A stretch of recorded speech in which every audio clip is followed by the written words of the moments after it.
Tap into a whole new world of financial possibilities. Genie, get it to get it.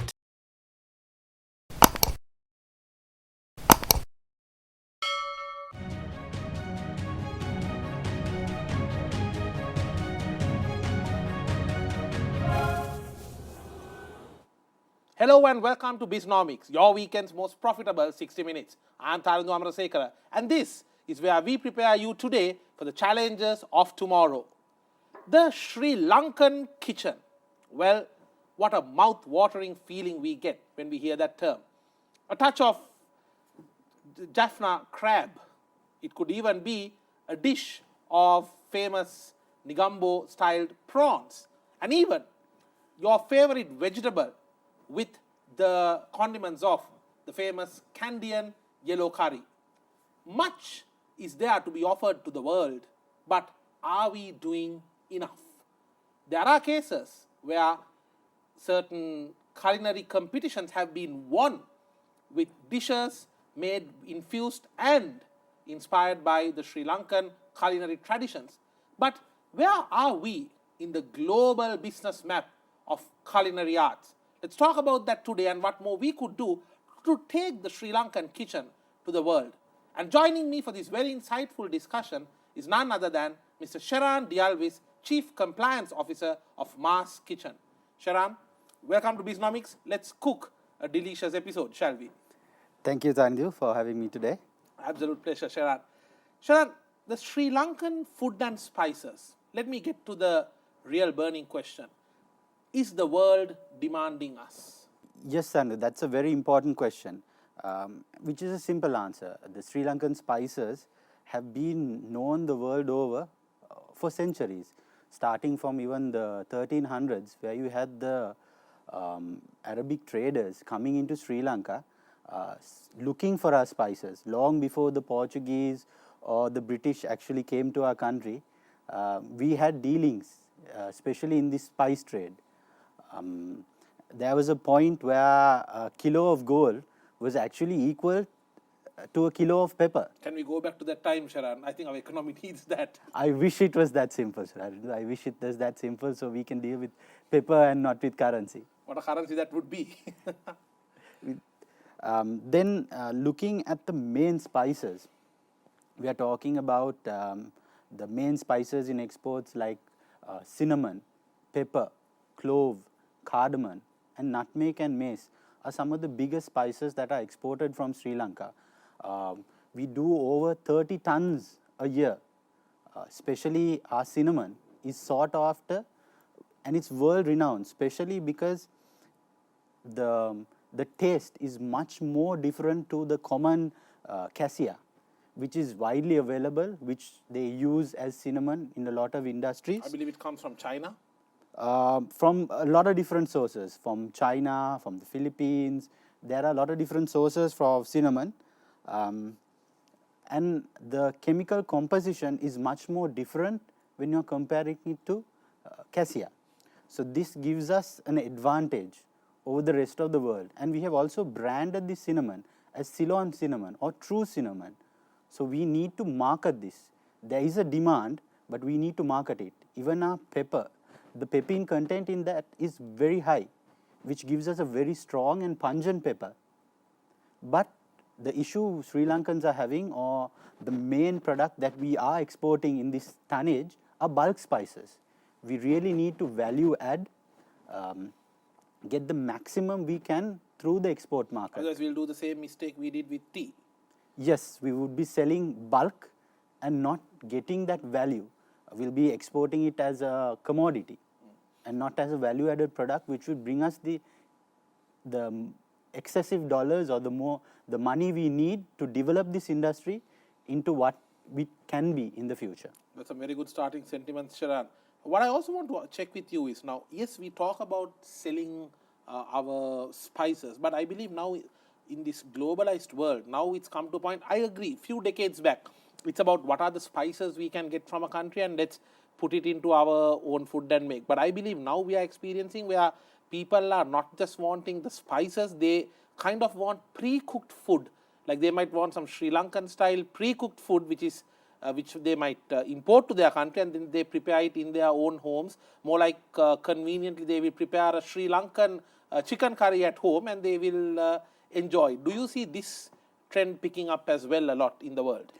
Yes, sir. That is the future. Convenient cooking. Most of the multinationals, most of these big food companies come to that point where they have put out convenient cooking, because in this busy world, people don't have the time to spend in the kitchen, but they want the taste. They want that feel. They want to go back to the time where they are in their mother's, their grandmother's kitchen, having this taste of this authentic Sri Lankan curry. So we have to strive to get there and to give them this. Interesting thoughts. Sheran, let's talk about the potential here. Where do you see the ideal target groups for us to sell Sri Lankan food, not just spices, but Sri Lankan flavored food to the world? What are the ideal target markets and the pockets of potential that we see? So it will link to your previous question, Tarindu. So we have even Sri Lanka now has become very busy, very work oriented. Yeah. So they don't have the time to spend in the kitchen. Most of the families, the husband and wife, both are working. And with even with the economic situation, they can't afford to get help or Have a maid to have a maid to do the cooking. So they need this convenience. We at Mars have come up with ways and means of giving them this convenience. That is where we should thrive. So the new housewives, even the how do you say?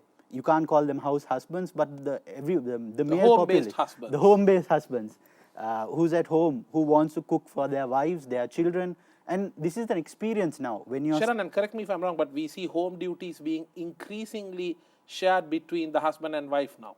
Yes. So with the current situation, everyone's working at home. I've experienced that in my own life. We need to balance it out. When we have kids and both are working out of home, we need to balance this situation out, and we need to do the cooking. Sometimes we need to do something quick. So this is where we have to strive through to get that convenience in and cater to that market of the new generation coming in with instant curries. Sometimes it may be a ready-made curry itself, where you can just heat and eat, where you have the pieces and the curry in itself.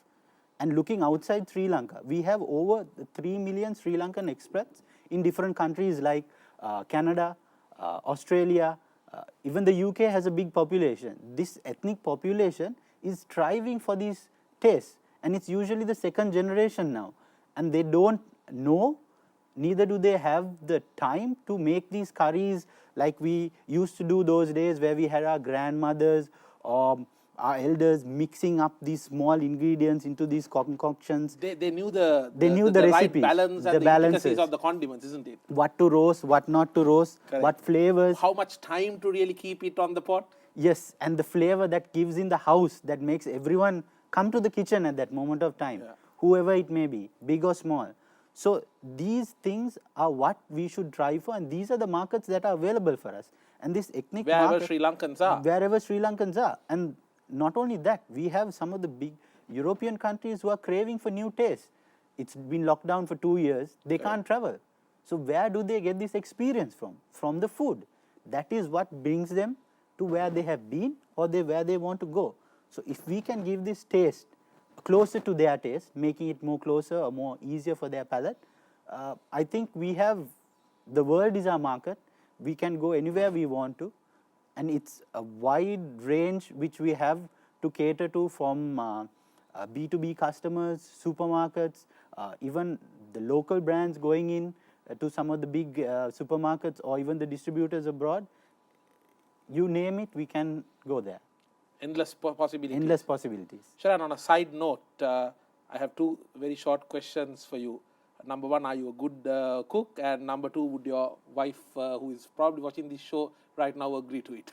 Yes, I think I have to be a good cook, or we have to cook. From small ages, I think it's been given to us from maybe my grandmother, from my dad, and most of the males in our family actually do cook. On a Sunday, it's usually our day. We take our time, we do our cooking. Though the meal is finished in 5 minutes or less, we know we need to give it our best, because most of the week we are not there, and something different, something that everyone would love. Sometimes it's also a hassle, because at the end of the week they're like, they eat 5 days a week, and the last day they say their dad's curry or their dad's food is better than the usual cook at home, which is also a problem at the end of the week. You need to balance out You need that. to balance that out as well. Interesting. Sheran, when we look at beyond just a product, yes, like I said, we have the Nigambo styled prawn curry, then we have the Jaffna crab curry, and then we have this Candian flavored vegetarian curries, etc. Beyond all that, beyond these individual dishes, where do you see Sri Lankan food standing in the world right now? Because why I ask that is, for example, we see the Greek salad, quite famous worldwide. We see so many various, like for example, the Indian tandoori style, famous worldwide. It's easily recognizable. Even the Middle East, there are certain meat dishes which gets recognized very quickly. Fish and chips from England or from Europe. From Sri Lanka, what do we have? So Tarindo, it is all about building a national brand. We need to have this national platform, because it doesn't only stick to food. It goes through beverage, food, even through the textile industry. If we have this national platform or this national brand which we can focus on, which we can send out to the masses, our individual brands can be developed. Look at, like you said, look at places like Japan. They had a very close-knit cooking culture. But now Japanese food is everywhere. Very recent Thai cuisine, Thai fusion cooking is all over the world, and places like Singapore has become a hub, especially because of the name Singapore and what strength and what recognition and the assurance that Singapore carries. They don't produce anything, so they hardly grow anything. They hardly grow anything, so they can buy anything from anywhere, convert it into a product, label it with the national Singaporean brand or their logo, their authenticity, their innovativeness, everything is packed into it, and immediately determines, and it gets a higher price. Because of that assurance it gives you, me, the end consumer, it's safe, it's of high quality. Understood. So for us to go there as a nation, we need to make sure that everything is on an equal playing field. We need to make sure everything shows the rest of the world that we have this strong brand identity, from our economy, from how we act, from everyone, from big or small. We need to show people outside Sri Lanka we carry this brand, that the Sri Lankan brand is trustworthy, that it has that strength to go elsewhere. Then Sri Lankan brands would be picked up by anyone in the world. They need this assurance. The assurance that we as Sri Lankans know what we are doing with our food. We as Sri Lankans know what we are doing with our food and know what we are doing as Sri Lanka itself, as a country. That might be a little tough to prove, isn't it, Sheran? Things haven't always worked that well in so many fronts for us, but there is always hope. It's a point of attitude. I think if we change our attitudes in a small way, even from how we speak, how we walk, how we act in the public, I think that gives someone else looking inside, gives him that assurance that, okay, we can trust this. Or we can know trust this. Sri Lankans. We can trust Sri Lankans. Some very good thoughts there. We're going to come back to you on more details on that, Sheran. We are in conversation with Sheran Alwis, especially regarding the industry of culinary arts. How can we as a country get innovative with this industry? And most importantly, what have we missed out on the food industry? Sheran, now we have missed with regard to industries, in my perception, many buses we have missed. Tea industry, I believe we have lost an opportunity to be much more innovative than what we are. Even with regard to spices, or it could even be with regard to certain industries like coconut, to rubber. With regard to Sri Lankan food industry also, before we miss the bus, how can we get more innovative with this? And let me rephrase that question in a different angle. As a country, have we been innovative enough with our Sri Lankan foods and taking this name to the world? So Tarindu, innovation comes in different ways. You can talk about it as technology, process improvements, then packaging, and also the flavor. So we need to innovate our culinary culture to fit into all three categories and then expand. Looking at the accessibility of it. So we need to make it accessible to different cultures, cross borders, because we as Sri Lankans, we know our curries taste good. Yeah. We boast about our curries, our We crab run curries, back home to it. our crab curries, our prawn curries, but who else knows about it? We are talking about a small population of above 20 million, 22 million who know about these curries. We need to be global. Be at the food festivals. Yes, so for this we need to have fusion cooking. If you go to other countries, you can go to certain countries, you can have a pasta with a Thai green curry. It's fusion cooking. Yeah, and it's very tasty too. It's very tasty too. And for an Italian, he wouldn't go out there and try a Thai green curry. But if it's with a pasta, he's open to it. It's nothing alien to them. It's something close to home. And that is how we need to approach. We need to do this fusion where we bring in our Sri Lankan culture, our Sri Lankan cooking techniques, our Sri Lankan flavor, and amalgamate it with some of the close-knit tastes that some of the foreign countries or someone associates with home. Because food is something, it's very homely, it's close to you. It brings you those memories. So we need to work on that front. We as a company have strived towards that in certain ways. We are working with the taste components, especially Japan. We have actually made curry paste with Sri Lankan flavors to a Japanese palate. Have you ever heard of adding sugar to your curry? No. No. So we need to add that sweet components to balance it off to their taste. And they love it. They love their curry. And curry to Japan is not something alien. They have known this curry for a long time. Correct. But and they love to have variants, and especially they also like the flavor, the spice in their food. So having something Sri Lankan to them is also not too far off. And sometimes, Sheran, we see in some of these international events, when you serve a bit of milk rice and maybe some, the chili, the lunumiris as we call it, when we serve it to them, you see the fiery smoke coming out of their nose and their ears, but they're still enjoying it. They love it. They love the flavor. So we need to control the heat or maybe the colors they like or some of the spices to make sure it gives them this impact of this taste that they will never forget, and they want to come back for more. Like you said, they want to keep on eating it. And that's why they might even want to come back to Sri Lanka. True. So we need to make sure to innovate on that angle, to make sure that we have the branding, the packaging, everything to match the European taste or the Japanese taste, and make sure we value add our products and not sell commodities. Give it the best value we can, Yes. value add it, do not sell commodities, and bring back process value added products and bring back all the exports we can as a value added product and not as a commodity. Sheran, so perhaps into the future, chips with ambultial and potato burritos? Yes, I don't think it's far off in the future.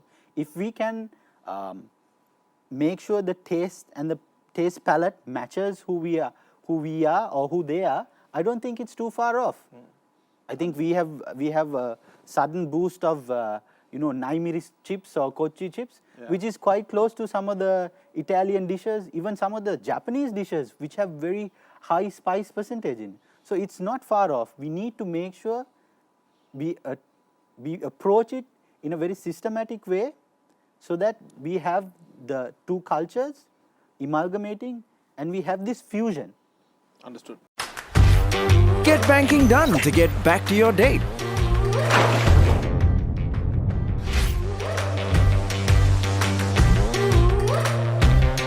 Get payments done in a flash to get on with your workout. Get your goals set to get on with your next chapter. Still don't get it? Download Genie, your money app, and tap into a whole new world of financial possibilities. Genie, get it to get it. I just have a personal confession to make once, because there was nothing else in a small villa they served me in the morning, pasta with pol sambal. initially it sounded very alien, but I absolutely loved it. Yeah, so you can even think of it pasta with polsambol. What about, you're talking about the Chinese steam bun. What about a steam bun with polsambol? Why not?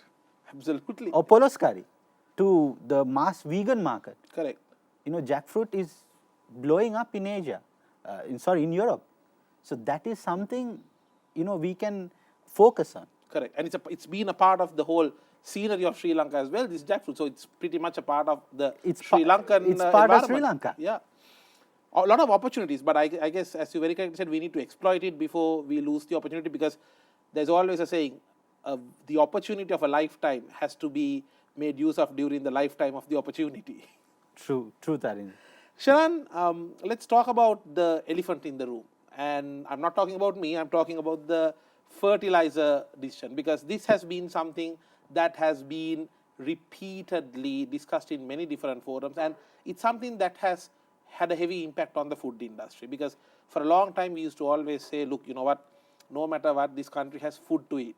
Looks like that is no longer a claim that we can make, given some of the problems which we see, especially being exposed and reported from various parts of the country. Sheran, the recent decision on the fertilizer ban, importing the usual chemical fertilizers, that has been banned to a large extent, and it's a lot of restrictions are there now. In your view, because you deal with the food industry, you are in the forefront of this industry, what has the impact been on the food industry due to these fertilizer restrictions? So Tarindu, the real impact, I don't think we'll feel it anytime soon, but in the near future, I think we will have a large impact, especially with this fertilizer ban. When you're looking at spices, when you go back to spices, we deal with mainly smallholder farms or home garden farms, where they use a lot of organic fertilizer methods that have been passed on from generation to generation. So it is not impacting that directly. But when you take large-scale farms, commercial farming is where we should be. Some of the sub-ingredients we use, because we are not talking about commodity single spices. We need to blend it. We need to make these blends from, maybe we use rice, ginger. All that is affected with this issue, because most of the seed or the cultivated methods in Sri Lanka have been used to fertilizer.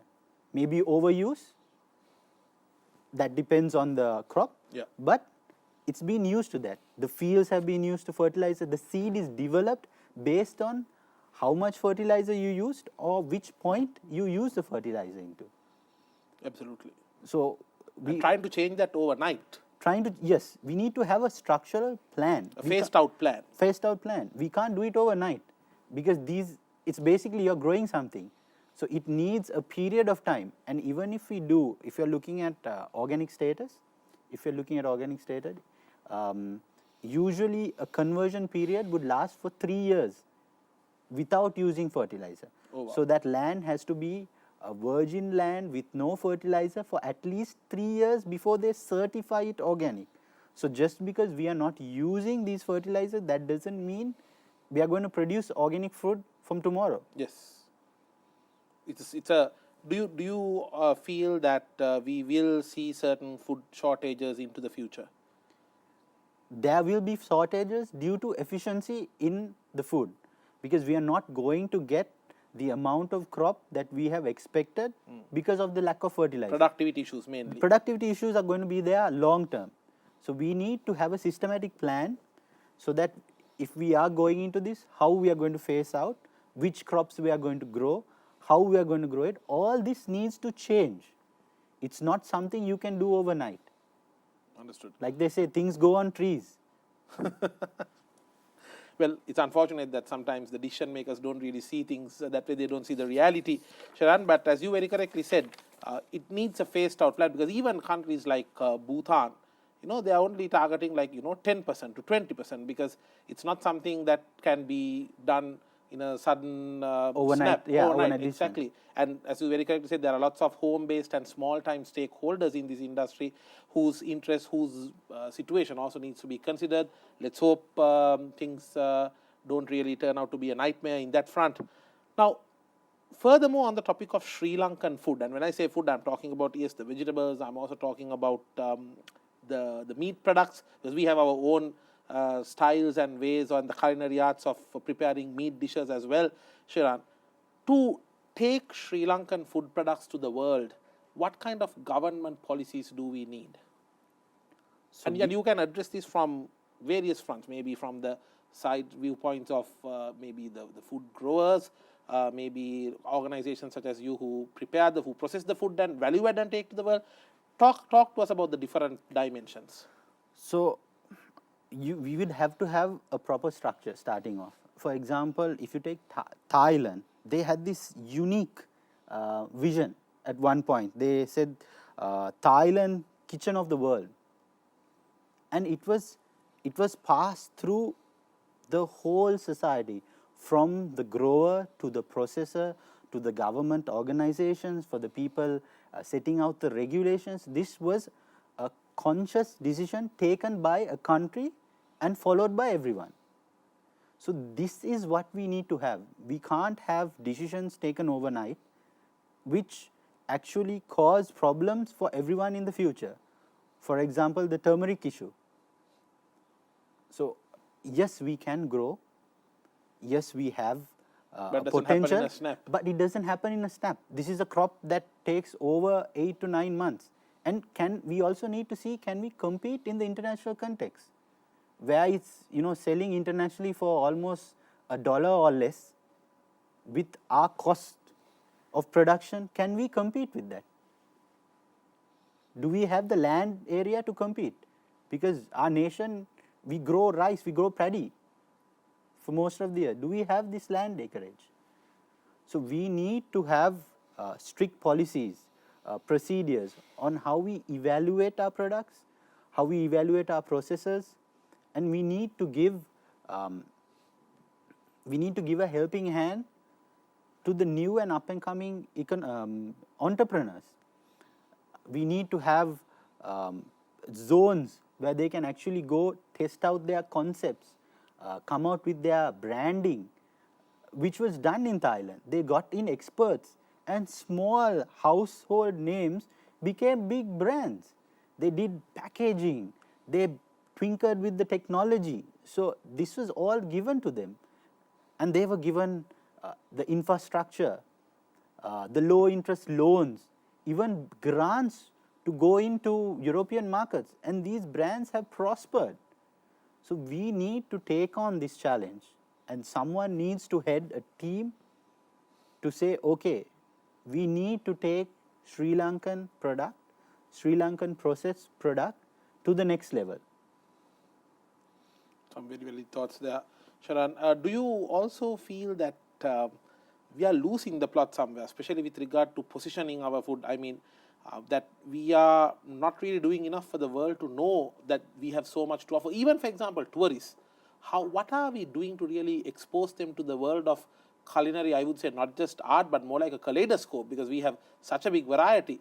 Are we doing enough even for these tourists to know about our culinary kaleidoscope that we have to offer them?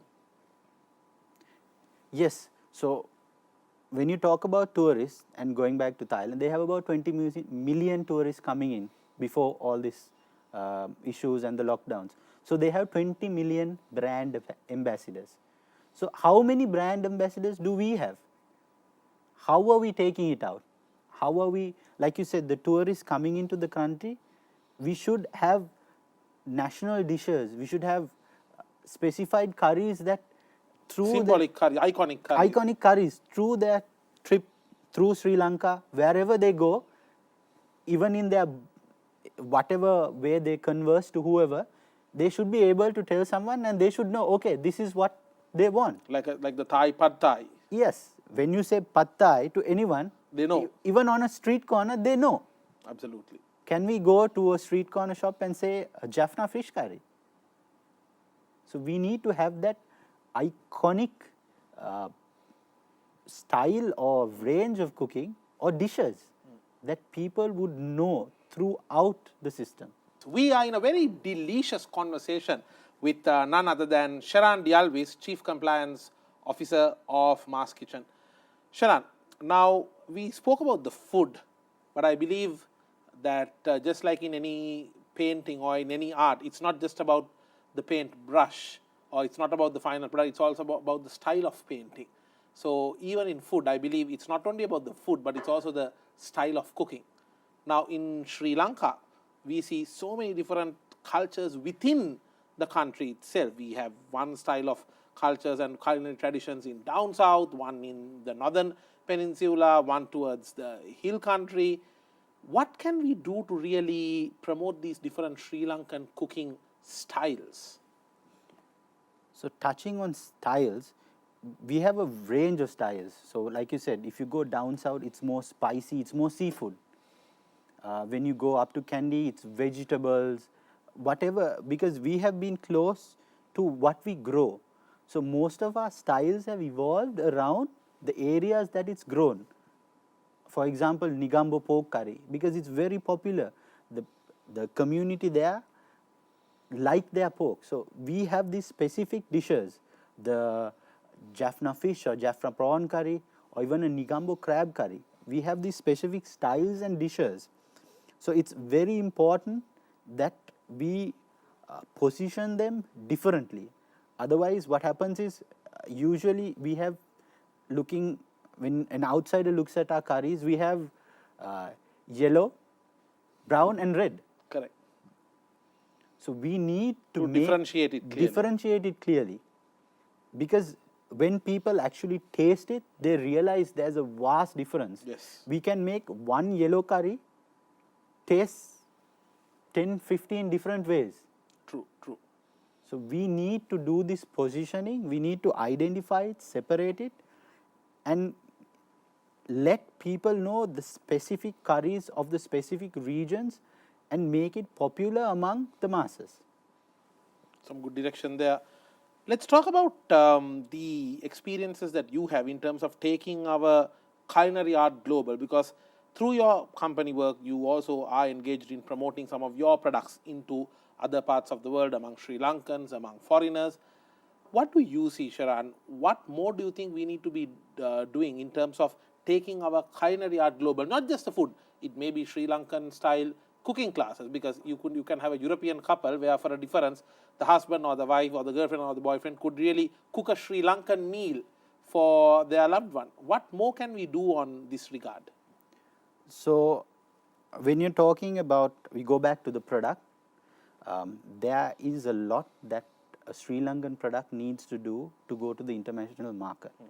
Because there are lots of regulations, rules, quality parameters, country regulations, which Correct. we need to abide by. And correct me if I'm wrong, I believe I am in your territory right now, because as a compliance officer, this is something probably you deal with on a daily basis. So share with us your experience on that as well. So these change on sometimes on a monthly basis. The rules change because they keep on improving. It's a continuous improvement for them.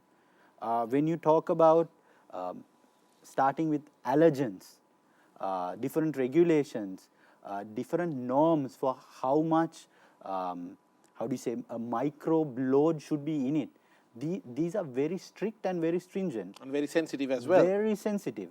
Especially in Europe, they actually test your product to a close of 600 chemical residues down to 0.3 decimal places. And we also know right now the famous sausage wars between Britain and the rest of EU. Yes. So things like that, we need to make sure that we know it, we have the know-how. We don't, because I find certain importers or exporters getting stuck at stages when they go for clearance and they don't have these rules and regulations in place. They don't follow the labeling laws of the said country that they are going to. So these are things that we need. On my opinion, that I would say, to make sure our products cross the borders without an issue. Because what happens is, if like in other countries, if we have an issue, all the products coming out of that country is already blacklisted. Understood. Or it's under inspection. So we need to jump over a little more hoops than everyone else. And even once you jump over the rest of that targeted countries, people might be looking at Sri Lankan products with a bit of a crooked eye. Maybe. It depends on what issues we've had. Yes, and how much of publicity was given to the issue. So we need to make sure that we abide by their regulations, our quality is on par, and we have some of the best quality produced in Sri Lanka. We need to make sure it matches the standards given, and we need to have the packaging and the convenience right up to the end consumer. So that, in my concept, I think those are the main areas, especially in my field, that I would see that we need to make sure that our products meet the bar or meet the high standards of the export market. Let's talk about technology. To what extent do you see technology really shaping up the culinary world? And most importantly, what are the technologies that are transforming this sector globally, and as a country, where are we? So globally, the main technology everyone is investing in, everyone is focusing on, is agriculture, because we have an issue with water, energy. So everyone is focusing on agriculture. Agrotech. How do we farm or grow the product smart with less natural resources and getting more efficiency and more productivity? That is where the future is going. There's technology in Sri Lanka. It's rain-fed irrigation. We look to the skies and we wait for the rain. Look at some of the countries, the Arab countries. They are growing controlled environment farming from fruits, vegetables, all throughout the year. It's not limited to a season or a particular time period where we have rain or we don't have rain. And Sheran, correct me if I'm wrong, but I believe we are now looking at some countries and companies doing research on growing food in labs and also even growing food in space. Yes, so that is where it's going. So like I said, agriculture is going even to the skies and even beyond. So that is where the technology must be focused on. We need to bring this technology to Sri Lanka, and we need to be smart about it. Especially water is a resource we don't think too much of in Sri Lanka, but the rest of the world, it is a critical resource. Someday water is also going to be traded like oil. So we need to be smart to use it in a very conservative way, so that we get the best out of every last drop of water. And there are many new technology, many irrigation methods that they have come up with, from water to identifying the actual disease or what is affecting the crop through simple photo identification. Using AI as well. Using AI would be a step above, where they actually identify it and the AI gives the solution to what needs to be applied, and then there wouldn't be someone there. So that is where we should go. Understood. And Sheran, what about testing facilities now? As a food processor and maybe as an agro entrepreneur, do Sri Lankans, compared to the rest of the world, do we have access to enough testing facilities and laboratory facilities? So there is a void in the market, because the demand and the regulations in, you could say, Europe and other countries change. Sometimes we do not have the capability here. Plus, the cost it takes to do an initial test would be much higher than sometimes we can actually send that sample to Europe and get it done at a better or a reasonable cost. So there's a big issue now in Europe. ETO has affected most of the products in Europe. ETO? It's a treatment they do with a specific gas, ethylene oxide, for spices and even peanuts. And they found it even certain additive agents, and they have residues, and it's banned in Europe. So they have been having huge recalls, even from ice cream, peanut butter, soft drinks, spices, which are small ingredients even in chocolate. So this testing, if it's available, if you can get it tested, problem solved. And it needs to, the turnaround time should be fast. Understood. So when you compare with countries like, for example, Thailand, do you feel those agro entrepreneurs and food entrepreneurs have access to better testing facilities and maybe cheaper facilities? Sometimes we may be at a disadvantage. They have incubators, which the government has actually sponsored, where an entrepreneur or processor can go and get it done for a very nominal fee, almost free. Okay. Whereas we have to pay. We have to pay, or it is actually not available sometimes for us. Some of these parameters are not available for us. So we need to develop that sector. That is a key area that even some of the leading food processing associations are talking about. That is where we need to go. Understood. Sheran, on a final note, what request would you like to have from our Sri Lankan chefs?